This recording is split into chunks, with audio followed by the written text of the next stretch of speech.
ഛത്തീസ്ഗഡിൽ എന്ത് സംഭവിച്ചു എന്ന വാർത്തകളും വിശകലനങ്ങളും ഊഹാപോഹങ്ങളും ഒക്കെ മാധ്യമങ്ങളിൽ കൊടുക്കുന്ന ഈ വേളയിൽ കുറച്ച് പഴയ ഒരു കേസിലേക്ക് കൊണ്ടുപോവുകയാണ് ജനം ടി വി. എന്തായാലും 2022 കേരളത്തിൽ നടന്ന ഒരു കേസ് മനുഷ്യക്കടത്ത് കേസായിരുന്നു. കന്യാസ്ത്രീകളെ ആയിരുന്നു ഈ കേസിൽ പ്രതിസ്ഥാനത്തുണ്ടായിരുന്നത്. അവരെ കുറ്റവിമുക്തമാക്കിയിരിക്കുകയാണ് കോടതി. ജാർഖണ്ഡിൽ നിന്ന് കുട്ടികളെ കടത്തി എന്നായിരുന്നു കേസ്. ആ കേസിലാണ് ഇപ്പോൾ തുടർ നടപടി ഉണ്ടായിരിക്കുന്നത്. 2022 കേരള പോലീസ് കന്യാസ്ത്രീകൾക്കെതിരെ കേസ് മനുഷ്യക്കടത്തിന് രജിസ്റ്റർ ചെയ്തിരുന്നു എന്നതാണ് ഈ വാർത്ത. ട്രെയിനിൽ 3 പെൺകുട്ടികളുമായി വരുന്നത് കണ്ട് CWCക്ക് തൃശൂർ സ്വദേശിയായ യുവതി നൽകിയ പരാതിയിലായിരുന്നു അന്ന് കേസെടുത്തിരുന്നത്. കേസിന്റെ വിശദാംശങ്ങളായ മിഥുൻ അയ്യപ്പൻ തൃശൂരിൽ നിന്ന് നമ്മളോടൊപ്പം ചേരുന്നുണ്ട്. മിഥുൻ,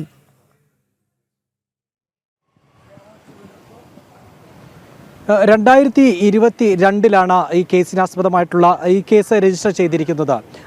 അതിൻ്റെ വിധി വന്നതാകട്ടെ കഴിഞ്ഞ ദിവസങ്ങളിൽ, അതായത് 26-ാം തീയതിയാണ് ഇത് സംബന്ധിച്ച വിധി വന്നത്. ഈ കേസിനാസ്പദമായിട്ടുള്ള സംഭവം എന്ന് പറയുന്നത് ധൻബാദ് ആലപ്പുഴ എക്സ്പ്രസ്സിൽ ട്രെയിനിൽ നിന്ന് 3 പെൺകുട്ടികൾ റെയിൽവേ പോലീസ് അവരെ കണ്ടെത്തുകയാണ്. ചൈൽഡ് ലൈൻ പ്രവർത്തകരും കൂടിയാണ് അവരെ കണ്ടെത്തിയത്. ഈ കണ്ടെത്തിയതാകട്ടെ മറ്റൊരു തൃശ്ശൂർ സ്വദേശി നൽകിയ വിവരത്തിൻ്റെ അടിസ്ഥാനത്തിലാണ് അവരെ പിടികൂടുന്നത്.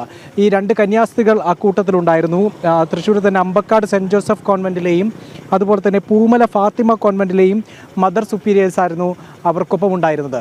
അതിൽ ഏറ്റവും എടുത്തു പറയേണ്ടത് ജാർഖണ്ഡിൽ നിന്നുള്ള കുട്ടികളായിരുന്നു ഇവർക്കൊപ്പം ഉണ്ടായിരുന്നത്. അതായത് ഇവർക്കൊപ്പം ഉണ്ടായിരുന്നത് ജാർഖണ്ഡിൽ നിന്നുള്ള കുട്ടികളായിരുന്നു എന്നാണ് മനസ്സിലാക്കാൻ സാധിക്കുന്ന. നേരത്തെ കേരളത്തിൽ ജോലി ചെയ്തിരുന്ന കുട്ടികളും ഇവർക്കൊപ്പം ഉണ്ടായിരുന്നു. ഇങ്ങനെ ഇവരെ പോലീസ് കസ്റ്റഡിയിലെടുക്കുകയും ഇവർക്കെതിരെ കേസ് മനുഷ്യക്കടത്തിനടക്കം കേസ് ചുമത്തുകയാണ് ചെയ്തത്. ഈ കേസിന് ആസ്പദമായുള്ള അന്വേഷണം പുരോഗമിക്കെ ഇതുമായി ബന്ധപ്പെട്ട മനുഷ്യക്കടത്ത് നടന്നുവെന്നോ അല്ലെങ്കിൽ കുട്ടികളെ ദുരുപയോഗം ചെയ്തുവെന്നതോ സംബന്ധിച്ച് യാതൊരുവിധ തെളിവുകൾ ഹാജരാക്കാൻ പ്രോസിക്യൂഷന് സാധിച്ചിട്ടില്ല. അതുകൊണ്ട് തന്നെ ഇന്ത്യൻ ശിക്ഷാ നിയമത്തിലെ 370-ാം വകുപ്പ് ഉൾപ്പെടെ മനുഷ്യക്കടത്തുമായി ബന്ധപ്പെട്ട വിവിധ വകുപ്പുകളായിരുന്നു ഈ 2 സിസ്റ്റർമാർക്കെതിരെ ചുമത്തിയിരുന്നത്. ഇത് തെളിയിക്കാൻ ഒട്ടുമേ പ്രോസിക്യൂഷന് സാധിച്ചിട്ടില്ല എന്ന് കഴിഞ്ഞ ദിവസം തൃശ്ശൂർ സെഷൻസ് ജഡ്ജിയായിട്ടുള്ള കെ കാമിനീസ് നൽകിയിരിക്കുന്ന തയ്യാറാക്കിയിരിക്കുന്ന വിധിയിൽ പറയുന്നു. ഈ ആരോപണങ്ങളൊന്നും തന്നെ, ഈ വകുപ്പുകളെ സ്വാധീകരിക്കുന്ന തെളിവുകളൊന്നും തന്നെ കണ്ടെത്താൻ പ്രോസിക്യൂഷന് സാധിച്ചിട്ടില്ല.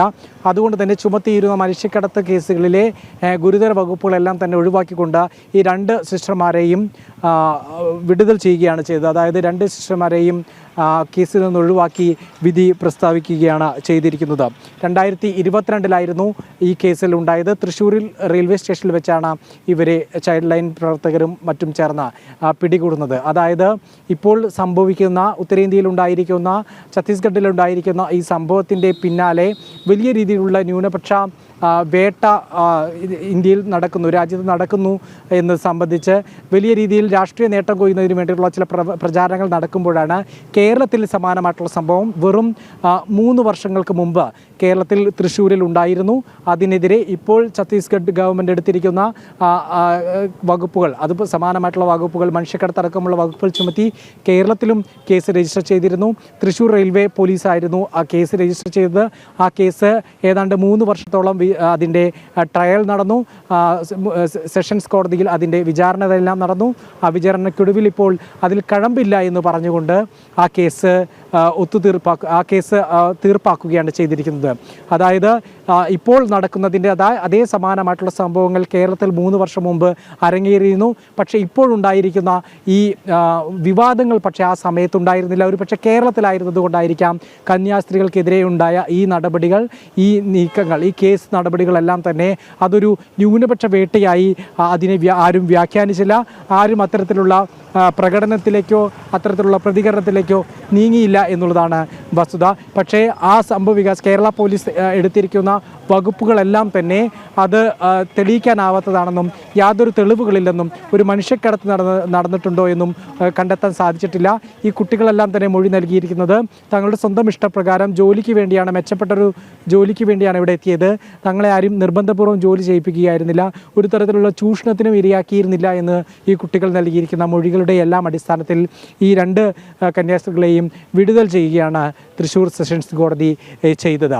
അതായത് ഇപ്പോൾ ഛത്തീസ്ഗഡിൽ നടക്കുന്നതിൻ്റെ അതേ സംഭവം ഛത്തീസ്ഗഡിൽ ഉണ്ടാകുന്നതിനേക്കാൾ മുമ്പ് കേരളത്തിലുണ്ടായി, തൃശ്ശൂർ ജില്ലയിലുണ്ടായി എന്നുള്ളതാണ് ഇപ്പോൾ ഈ സംഭവവികാസം വ്യക്തമാക്കുന്നത്.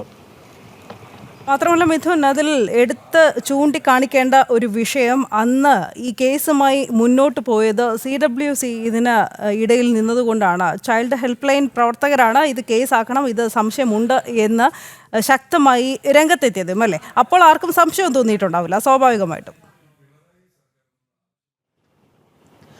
തീർച്ചയായിട്ടും. പക്ഷേ ഇതിൽ ഒരു വസ്തു എന്ന് പറയുന്നത് തീർച്ചയായിട്ടും കുട്ടികളെ ഇതര സംസ്ഥാനങ്ങളിൽ നിന്ന് കേരളത്തിലേക്ക് എത്തിക്കുന്നുണ്ടായിരുന്നു.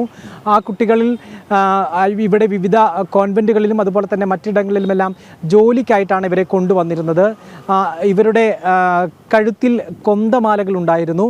ഒപ്പം തന്നെ ആധാർ കാർഡ് മറ്റ് രീതിയിലുള്ള ഉള്ളതായിരുന്നു. മറ്റ് മതസ്ഥരുടെ എന്നുള്ള നിലയ്ക്കുള്ള ആധാർ കാർഡിലെ വിവരങ്ങളാണ് ഉണ്ടായിരുന്നത്.